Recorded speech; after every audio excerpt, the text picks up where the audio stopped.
This is the Dairy Brothers Tribecast, a podcast for diehard Cleveland Indians fans. Presented to you by waitingfornextyear.com. Now, here are the hosts, Matt and Todd Dairy. All right, you knew it was coming, everybody. Emergency podcast time, Wednesday, trade deadline day, and the Indians very, very busy on a Tuesday night after the game. Matt and Todd Dairy, the Dairy Brothers Tribecast. Emergency podcast as the Trevor Bauer era is over. Tribe trades him in a three-team deal, three-way deal with the Reds and Padres. Todd, who would have thought the haul back would have been not one right-handed power bat, but two, with Yaisel Puig, the Franmil Reyes, throw in there a left-hander from San Diego, Allen, that is, on his way to the big leagues eventually, and two more prospects. And this emergency podcast had to be done, Todd. This was a good day for Chris, for Cherninetti, as I like to call him, and I don't think they're done. I, for one, am stunned by this.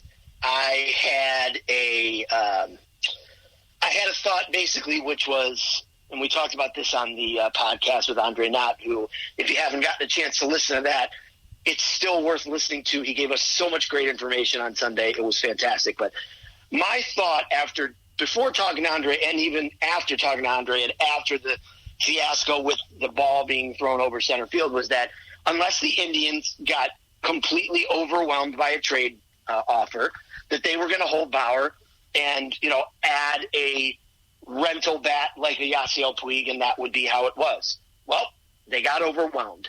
I am through the roof ecstatic about it. As much as I think Bauer is, top of the rotation guy, and they would have been better with him than without him. I don't think you can argue that the team is better when you're throwing in two right-handed power bats, as you like to say, right in the middle of that order. All of a sudden, the right-left balance, which has been so off-kilt all season, is gone. You actually have two guys all season, all decade. Right. You have you've added two guys in Puig and Reyes who both are, could hit cleanup and, have the home run power that this lineup sorely lacked, stretching the lineup down much deeper than it was. And to top it all off, you're getting a top 100 prospect in Logan Allen, who's a left-handed starting pitcher who might come into play this year even. So I just think it was a home run across the way.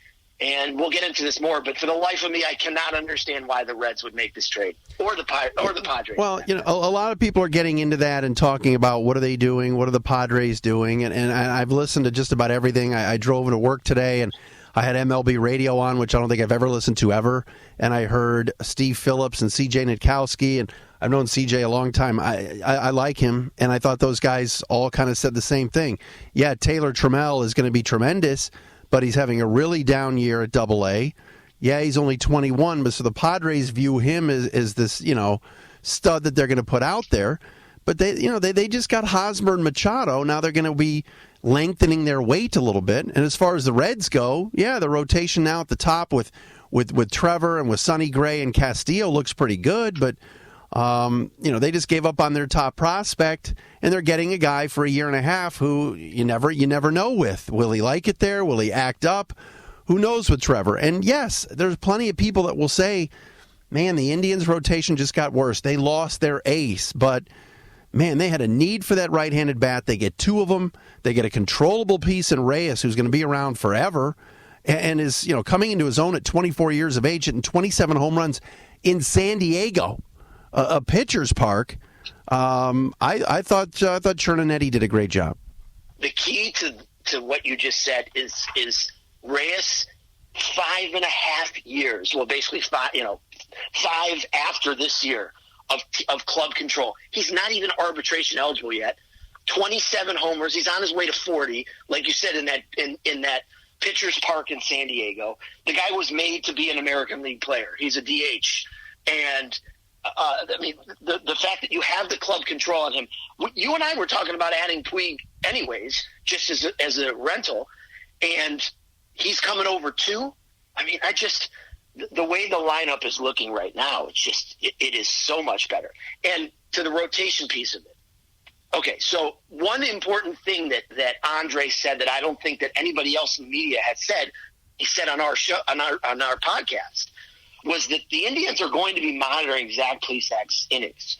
He had Tommy John surgery. I think it was 3 years ago. I don't think he's pitched more than 100 plus innings, so they probably want to cap him around 150, as a whole. So we're probably going to be, dialing him back, and wouldn't be surprised if he was in the pen come October. But the way that Clevenger and Bieber have pitched, you got two ace-type pitchers there.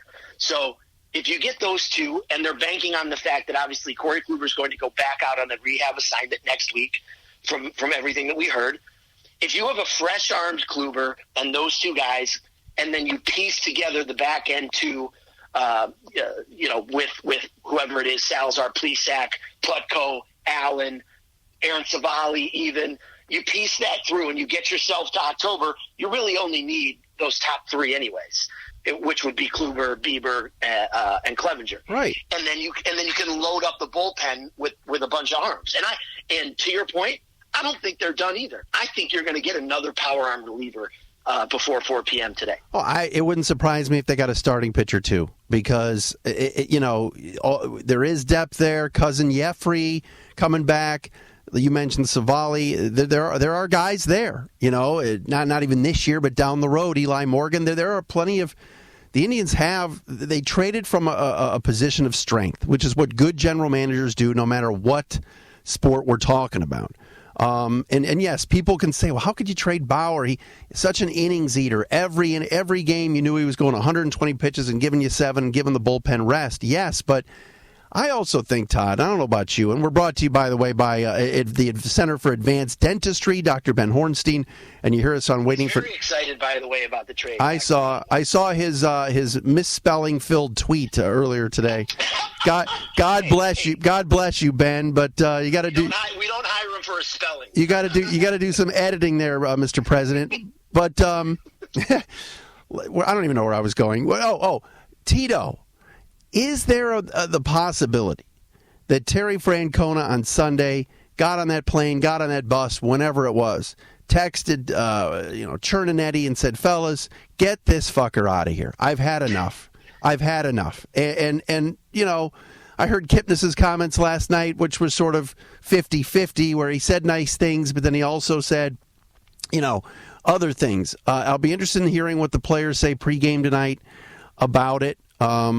But all in all, you're right. You're trading from a position of strength. You get a right-handed bat in Puig that's exciting, that runs and hit and fields. And look, Reyes is a butcher in the outfield, but right-handed bat hit with 27 home runs in San Diego and OPS over 8. Somebody, my buddy Albert Dale last night texted me, Reyes' OBP is 312. Yeah, well, Jake Bauers' OPS is under 700. This Reyes is over 820. Like, come on now. Still got to be able to produce. What did I text you and executive producer Jeremy about the 7th inning last night? Do you remember? Yeah, something about it. I'm not sure I can take enough any more of Bauers, especially in September and October. And that's he's a 23-year-old. He's a 23-year-old kid who's still not getting it yet. And maybe he will. And the hope is he will. But right now, he's a very streaky player.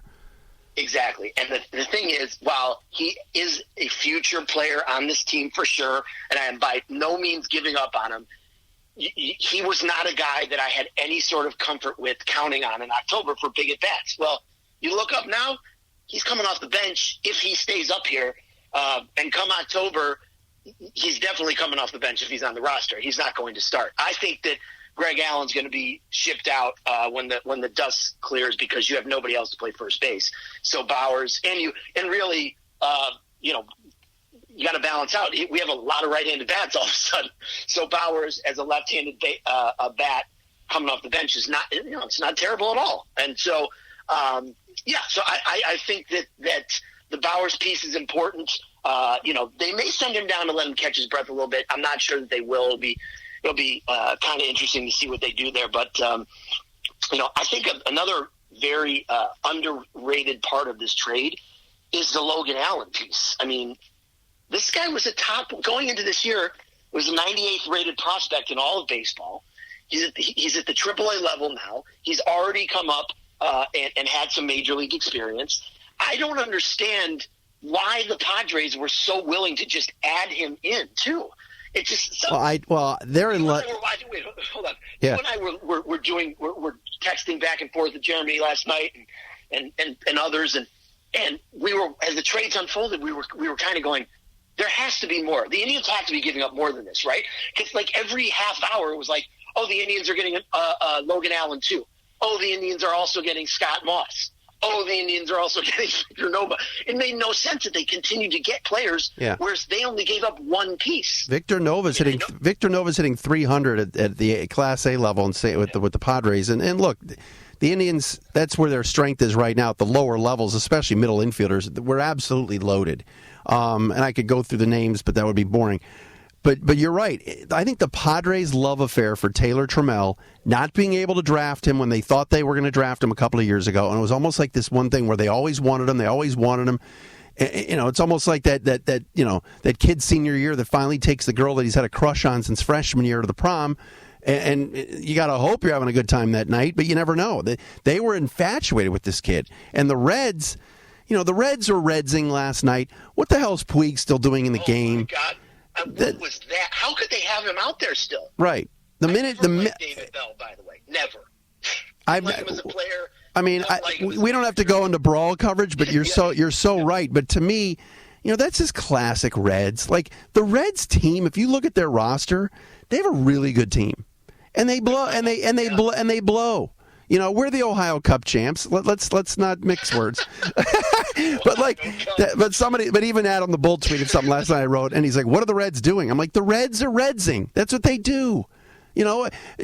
People in Detroit get on Dave Dombrowski. When he traded Austin Jackson, Dave sprinted from the press box down to the clubhouse and said, "Pull his ass right now.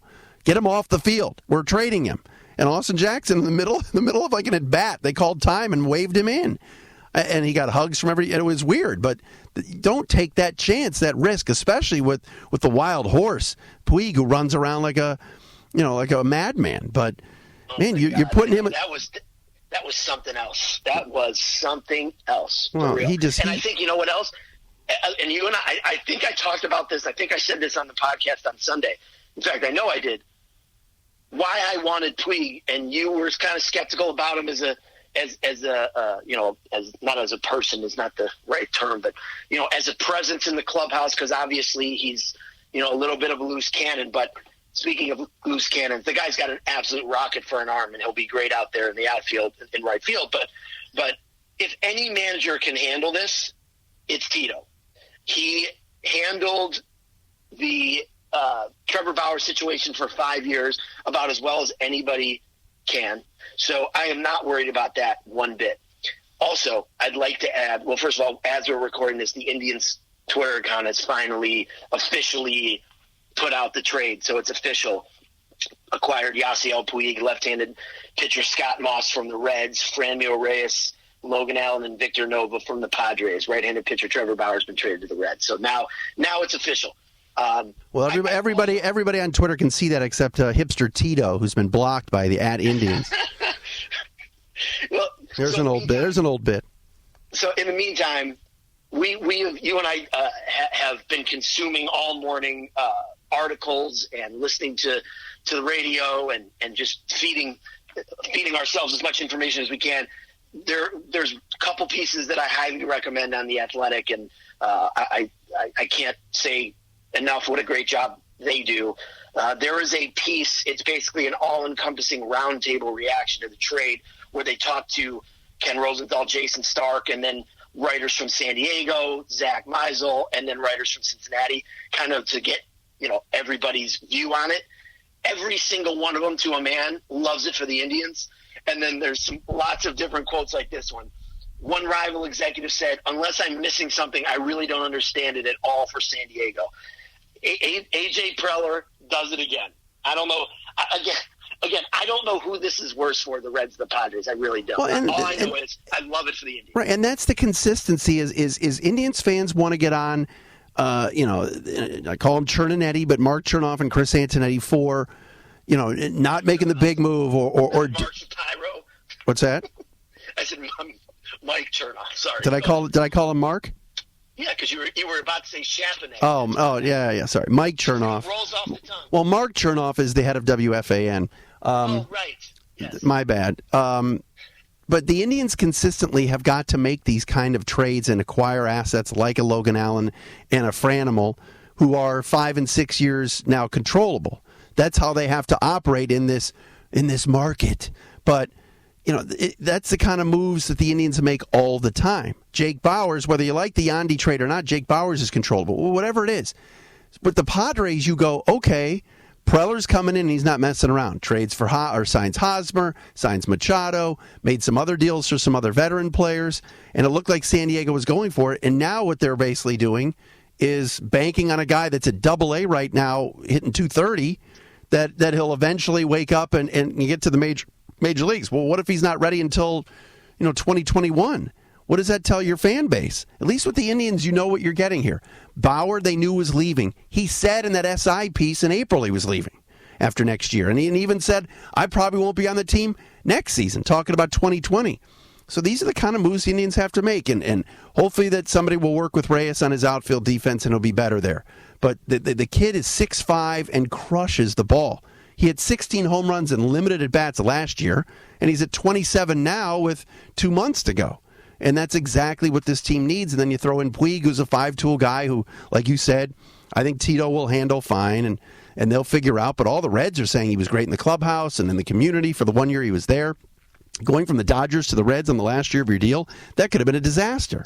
And yet Puig, after a slow start, really started to heat up and take to being a Red. So now, hopefully for these 2 months, he plays his ass off, does his thing, and like you said, lengthens the lineup a little bit.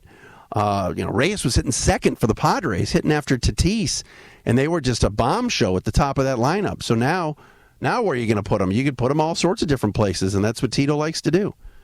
I think the best thing about this with the lineup is that, well, obviously Jason Kipnis doesn't have to clean up anymore. You can put him down seventh, and you're going to figure out what you're going to do. 7, 8, 9 is probably going to be Kipnis, Robo, and the platoon of Naquin and Luplo, I would imagine. It's also going to be interesting to see how much they play Puig against right-handed pitching. It also, we'll see. I mean, Bauers may get more run than we think he's going to get. I think Puig's going to be playing every day. I think so too. But again, I'm reading a couple different things, and I can't remember who it was, but I sent you the article. It was an ESPN Plus piece, and I think it was, I can't remember who it was, but basically they said, against right-handed pitching, he's not, what he is not. He's not been what he used to be. I want to find the quote. Jonathan Mayo maybe wrote it, but it wouldn't surprise me. I mean, I'd like to see him play every day, obviously, and it makes the lineup better. I also want to see where he's going to put Reyes and Puig. I think you're pretty much locked in with your top three is pretty, and and Ramirez being fifth, being the switch hitter, protecting the two right-handed bats. So we'll see. Also, there's the suspension portion of it for Puig. Who knows when he's going to show up now? Yeah. And I wonder when these guys are going to actually be here. I will be at the games every one of the next 5. So, hopefully I will be there I'll be there for their debuts, which is exciting. But, man, I can't wait. I can't wait. It's exciting. You guys, and the energy it's going to bring to the team. Right. I think that's underrated. I think these guys see that this front office and ownership, who basically most of these guys and have basically been like, you know what, front office, let's see it. And they did. They responded. They've added to this team. No doubt. And so I think they're giving them that push, and it's going to, be very welcomed in the locker room. And Andre Knott said it the other day on our show. Probably the locker room would be split on what happened if they traded Bauer. Now, if it was a 1-for-1, if it was Bauer for Puig or Bauer for Reyes and some prospects we didn't know, or whatever it was. And instead it's Bauer, but you get 2 major league players. Possibly 3 if Logan Allen, who knows? I mean, he came up for the Padres in June and had 7 shutout innings against the Brewers, and since hasn't pitched all that well and has taken the shuttle back to AAA, which is part of the deal when you're 23, and he doesn't throw all that hard, but most people project him as being a 3-4-5, but that's where they projected Zach Plesac when they drafted him. That's where when Shane Bieber was making his way up the system, people said, he's still probably only going to be a 3. Well, damn it, he's our 1 right now. So, and he's the MVP of the All-Star game. So that's, and for fans that say, I've never heard of these, let me tell you something. Puig and Reyes are fun. Puig's insane, and Reyes is a fun guy. Beloved in that San Diego clubhouse, and has a little flair to him. But he's 24 and he's going to be with us for a long time. And they, you're talking about the team that was DHing, Jake Bowers, Bobby Bradley, Hanley Ramirez, Carlos Gonzalez. Now you're adding this guy? I'll take it. Absolutely. And it's so true. You think about all the rotating cast of characters that have been DH this year and what they've tried and failed. It's nice that the lineup is a lot deeper. And I think I actually tweeted this probably 20 minutes before the trade happened last night. As great as Justin Verlander was last night, and sometimes you just tip your cap to the guy. Sure, they outpitched us. We couldn't hit, but I said you got to go out and get a bat. You looked at those 2 lineups last night from the beginning. Not even comparable. Not even close. One looked like All-Stars 1 through 9, and one looked like maybe 3 guys scare you out of the 9. Who hit ninth? Who hit ninth last night? Chirinos? He hit. Yeah, I think the bottom of the order last night for them was Chirinos and I don't even. Josh Reddick. But Josh Reddick, yeah. Right, Josh Reddick hits 8th, right, and he'd be hitting. You're right, 4th or 5th. Yeah. I mean, Chirinos kills us and hits deep again last night. Right, so Trevor Bauer's going to be missed. There's no question about it. But I think the Indians have enough guys, and if Carrasco can somehow come back, and maybe Salazar can do his thing. I'm not relying on that per se, but everyone's going, well, who's our 5 starters? Don't forget, as we get closer to September and October, you got lengthened rosters, and then you get to October and you don't need 5 starters. So, nope. All you need is 3. Not to mention, we didn't have our 5 starters healthy the entire year. Anyway, and we're 3 games back. 6 starts, right? Right. I mean, they pieced it together some way, and it's worked. So. Obviously that's the biggest concern without Bauer, but they've weathered that storm. What's going to be interesting is the fact that the Twins, who, the Indians are chasing, it's those 10 games that they still have left with the Twins, obviously are going to make or break it. But, the breakdown heading into yesterday was the Indians had 3 against KC, 6 against Detroit, and 7 against the White Sox remaining, where Minnesota has. They have 29 games. Yeah, 29.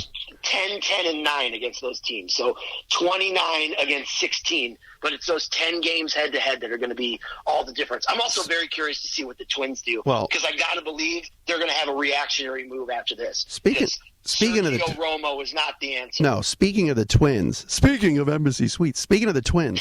What if Cherninetti did a little cock block routine and we pick up Robbie Ray because the Twins want him? Would we do that? Would we do that? Would we do some sort of block routine? The other... It's been done before. A very undersold part of last night's trade, we didn't touch our system. Correct. So we can still dip into our system and go and get someone else. If we got Robbie Ray out from underneath the Twins or the Yankees, that would be huge. Because I don't know if you read Joel Sherman's piece in the New York Post this morning, but basically saying the Yankees have been totally rooked by the Reds and the Mets to get 2 of the 3 biggest potential pieces out there in the starting pitching, and they need starting pitching bad. And will they end up overpaying for a lesser talent? So maybe they do get Robbie Ray. I don't know. But what a talent! What a talent! A little Jim Jones for you on a beautiful sunny Wednesday. All right, so 4:00 today. We'll see what happens. Get a W tonight, will you? Will do. Do my best. Going with Cousin Mitch, the legend. So, your best. There you go. He's the man. That's great. That's good stuff. He is. All right, there you go. A little emergency pod on this trade deadline Wednesday. Trevor Bauer, no longer a Cleveland Indian. Puig and Reyes up. Who knows if Logan Allen will be with the team. 2 other prospects in return. a lot of excitement, Todd, and we'll see what happens at 4 o'clock today if the Tribe does anything else. Very excited. Great job by the front office, and let's do this, baby. Pen and Reyes baseball. It's going to be a fun final 2 months. We're brought to you by waitingfornextyear.com and Groove Ride and the Center for Advanced Dentistry. Heck, Ben Hornstein likes the deal. Nobody knows Cincinnati better than Ben Hornstein. All right, we'll talk to you again. Hopefully at the end of the week we'll do another one. So go get that win tonight. Sounds good.